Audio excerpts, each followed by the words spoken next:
Well, friends, I welcome you all in the session on hire purchase accounts. So, well, friends, in the series of lecture on hire purchase accounts, this is the fourth lecture which we will discuss now. So, I have already made my learners very clear that the process of recording the business transactions under the hire purchase system is as simple as it is in case of other accounting systems. So here now we will discuss the accounting treatment in case of partial repossessions, because just now we had discussed about the accounting treatment of hire purchase system in case where the entire amount of goods is taken back by the hire vendor. Now when the hire vendor takes a decision not to take the 100% goods back from the hire purchaser, it means the hire vendor has decided to take only a part of it.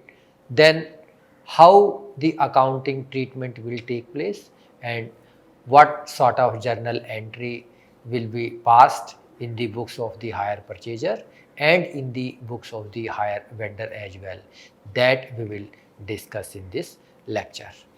So under these circumstances, vendor account is debited and the asset account is credited with the agreed value of goods repossessed. Because when the hire purchaser is giving the goods back, or hire vendor is taking the goods back from the hire purchaser, so it is very simple that in the books of the hire purchaser will debit the vendor account, because vendor account is a personal account. Therefore, as per the rationale of the personal account, debit the receiver. Therefore, the hire purchaser will debit the hire vendor account and he will credit the asset account, because asset account is a real account, and as per the rationale of the real account, the rationale is debit what comes in and credit what goes out. So here the asset is going out, therefore the asset account will be credited.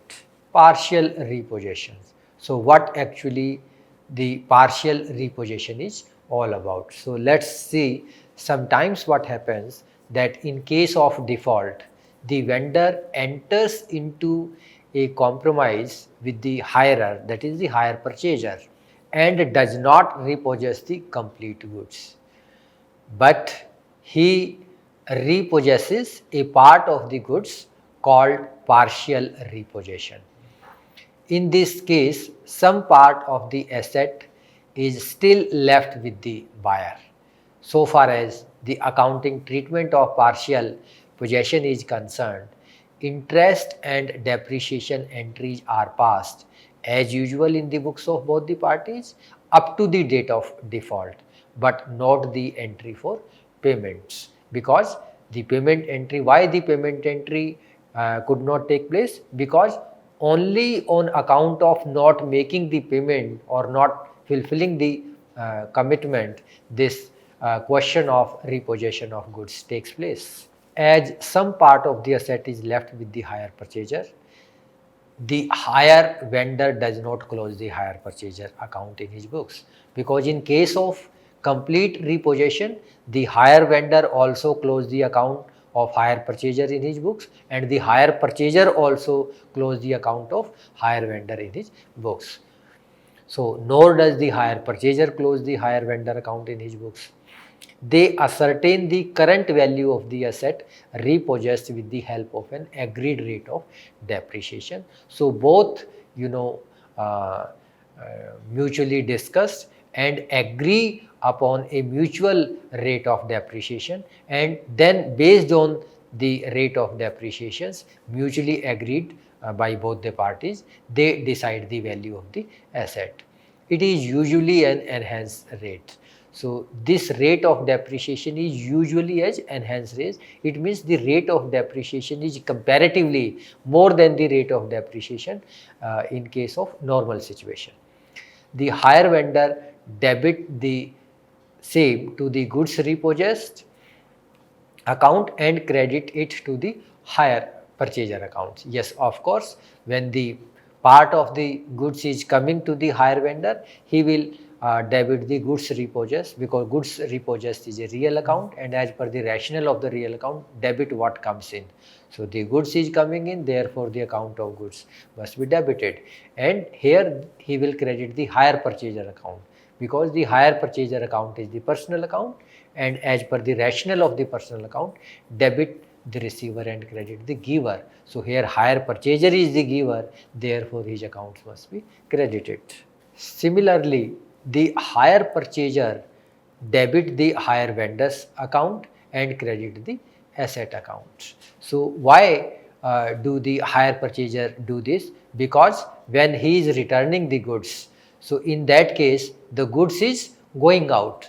So goods is the real account, and as per the rationale of the real account, debit what comes in and credit what goes out. So anything which is going out must be credited. So here from the hire purchaser, the asset is going out, therefore he needs to credit the asset account, and he will credit the hire vendor account, because hire vendor is the personal account, and as per the rationale of the personal account, the rule is debit the receiver. So here the hire vendor is the receiver of the asset, therefore in the books of hire purchaser, account of hire vendor must be debited.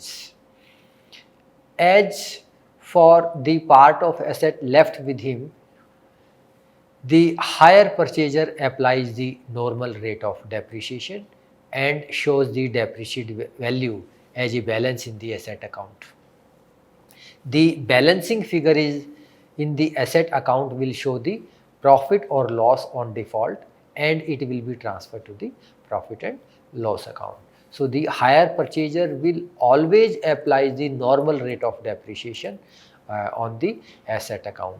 Whenever the hire purchaser makes any sort of default and does not make the payment or does not fulfill his promise, in that case, when the hire vendor has decided to take a part of the asset back, in that case both mutually agreed upon a rate of depreciation which is generally higher than the rate of depreciation in normal circumstances.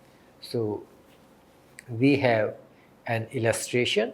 So the illustration is Jalani distributor sold 3 light commercial vans to Jain Enterprises. So here the Jain Enterprises is the hire purchaser and Jalani distributor is the hire vendor.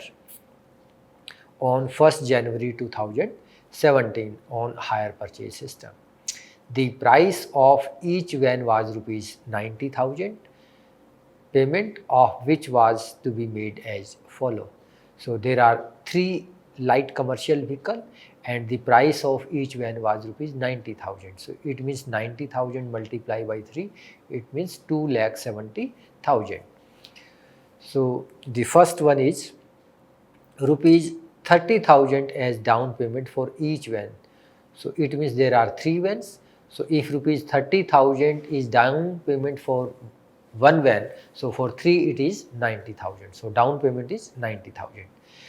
Then the remaining amount in 3 annual equal installments. So it means out of 2,70,000, 90,000 have been paid as down payment. So it means the balance, that is rupees 1,80,000, has to be paid in 3 annual equal installment. It means 180 divided by 3.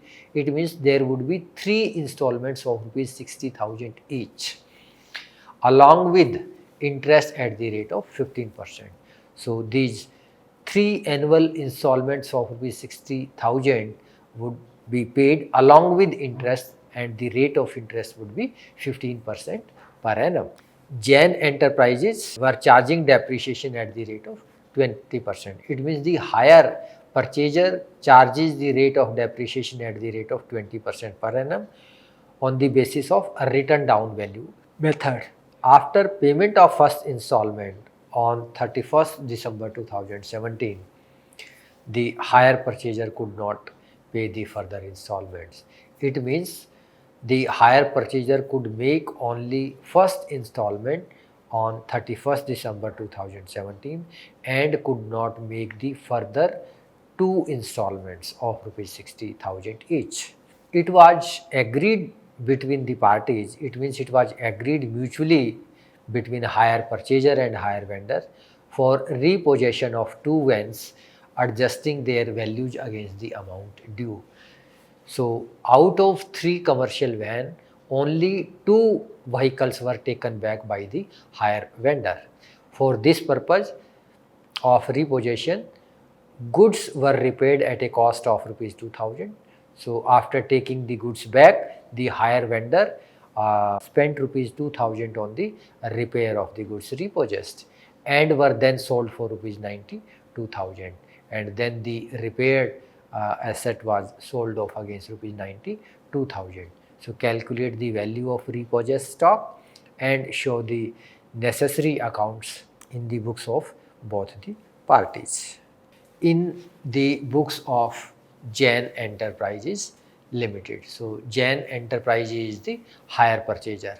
So hire purchaser will make two accounts. First one is asset account and the second one is the hire vendor accounts. So here let's discuss the hire vendor account first. So after discussing the hire vendor account, then we will discuss the asset account, that is light commercial van account.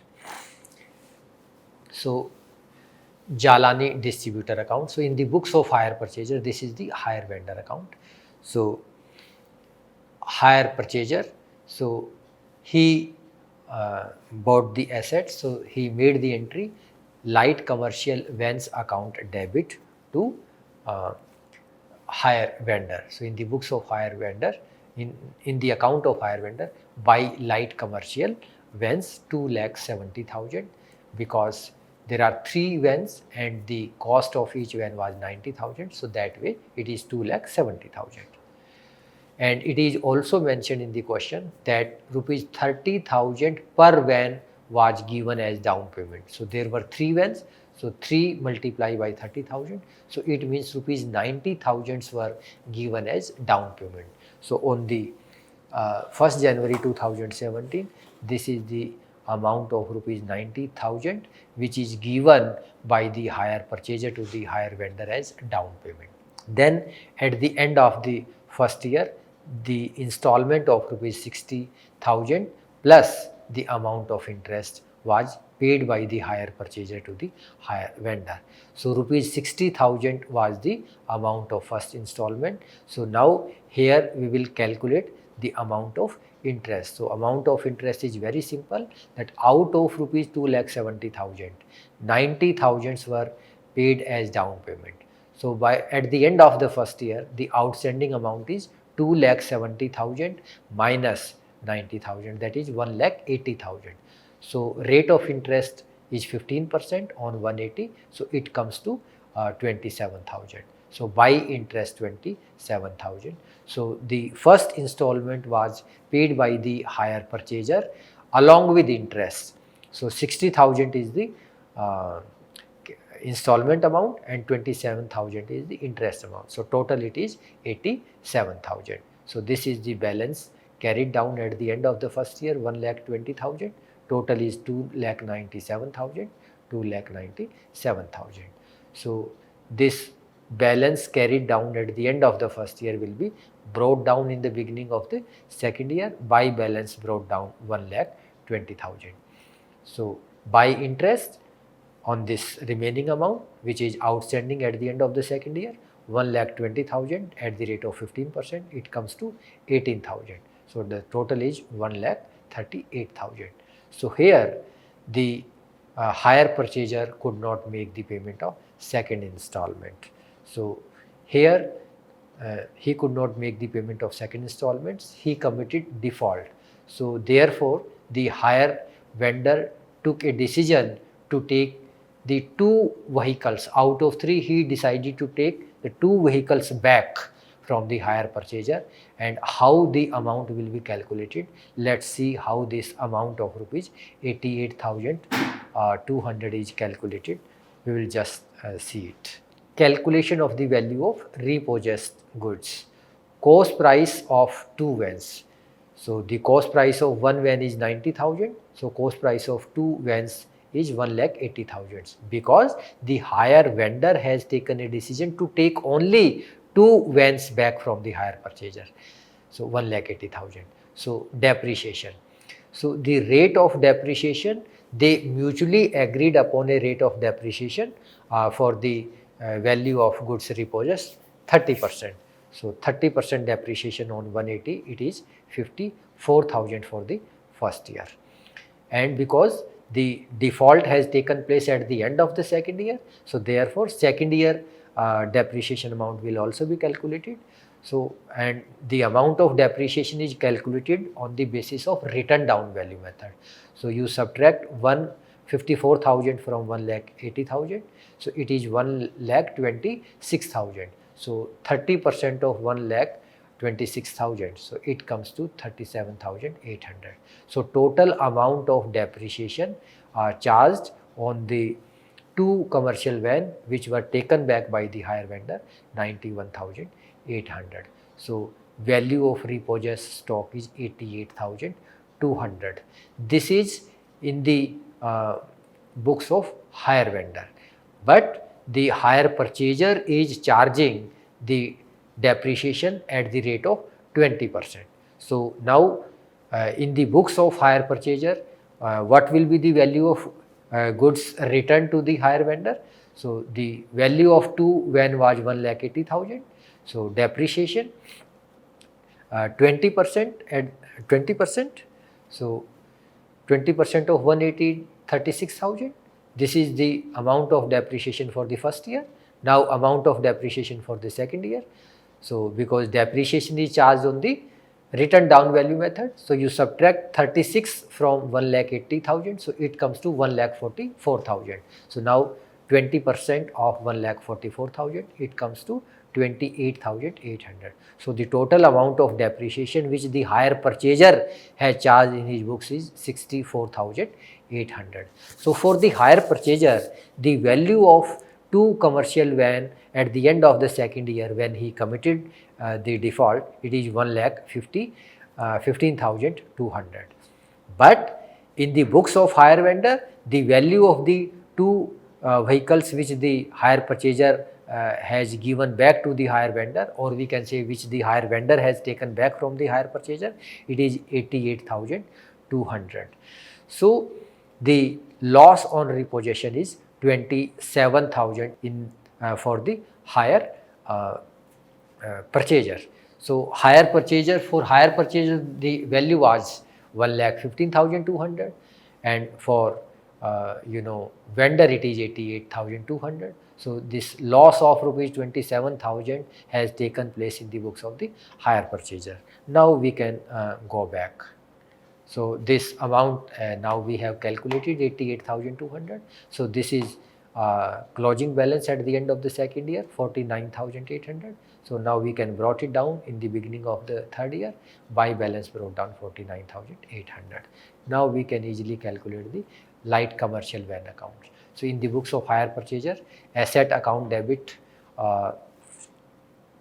to hire vendor. So it is in the books of asset account to hire vendor 2,70,000.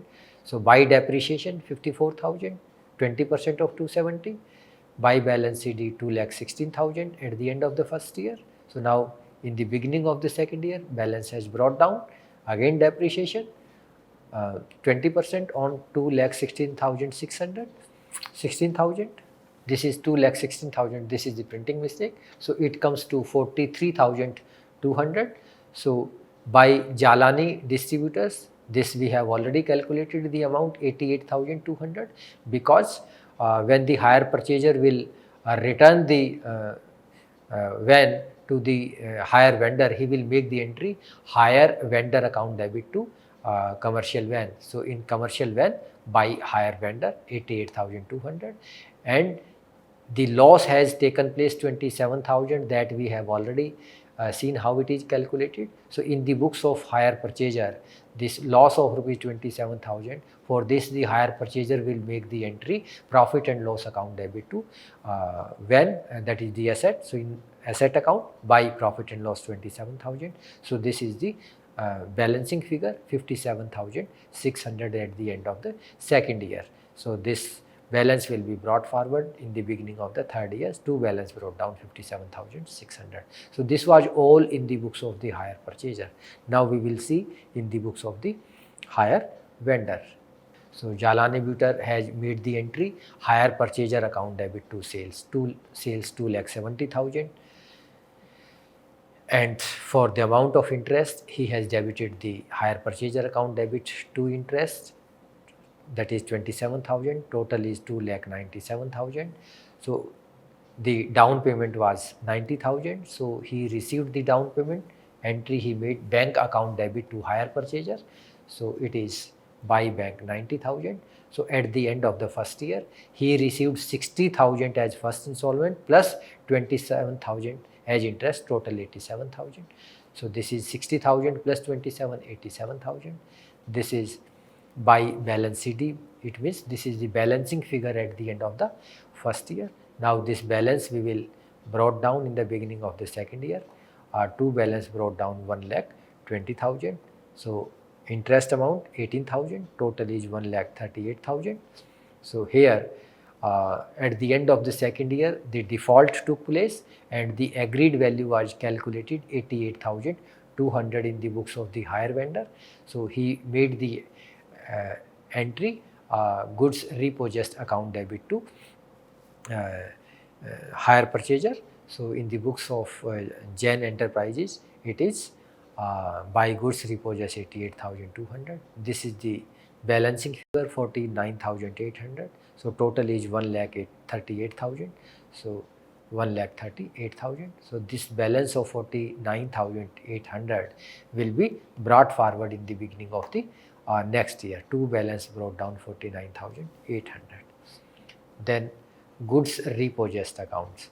So goods repossessed, the hire vendor made the entry when he decided to take two commercial vans back, and the value of the two commercial van was 88,200. He made the entry goods repossessed account debit to hire purchaser 88,200. He spent rupees 2,000 on repair. He made the entry goods repossessed account debit to cash 2,000, and then he disposed of the goods repossessed against 92,000. He made the entry cash account debit to goods repossessed. So here buy cash 92,000. So out of 92,000, if we subtract these two figures, this is the net amount of profit or loss that we have calculated, that is 1,800. So total is 92,000. Total is 92,000. So the working notes we have already calculated. So based on these working notes,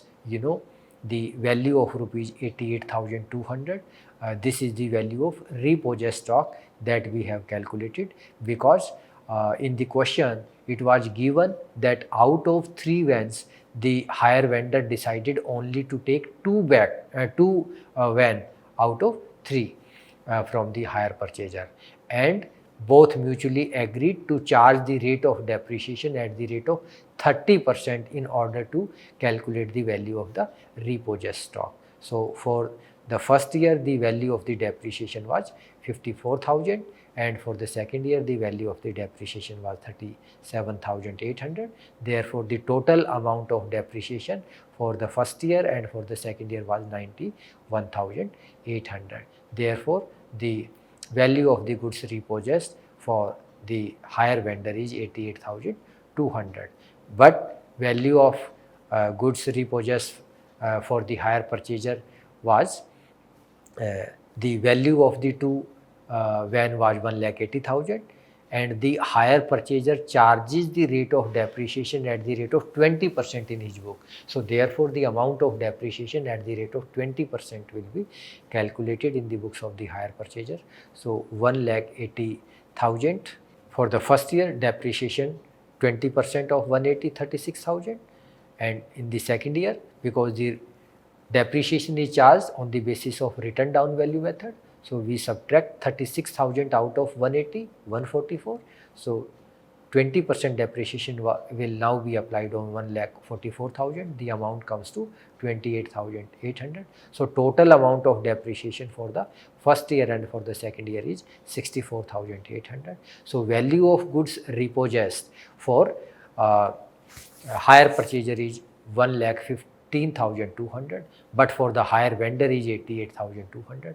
Therefore, the hire purchaser had to incur a loss of rupees 27,000 on account of not fulfilling the promise, on account of not making the further payment of installments. So this is the net loss of rupees 27,000 which the hire purchaser had to suffer on account of not fulfilling the promise. So this was all about this lecture on hire purchase. I am sure that this lecture has made the concept very, very clear in the mind of the learners, in the mind of the student, that how the accounting treatment is made when the full repossession is taken place and when a partial repossession has taken place. So this was the entire procedure for recording the business transactions in case of complete repossession and in case of partial repossessions. Thank you very much.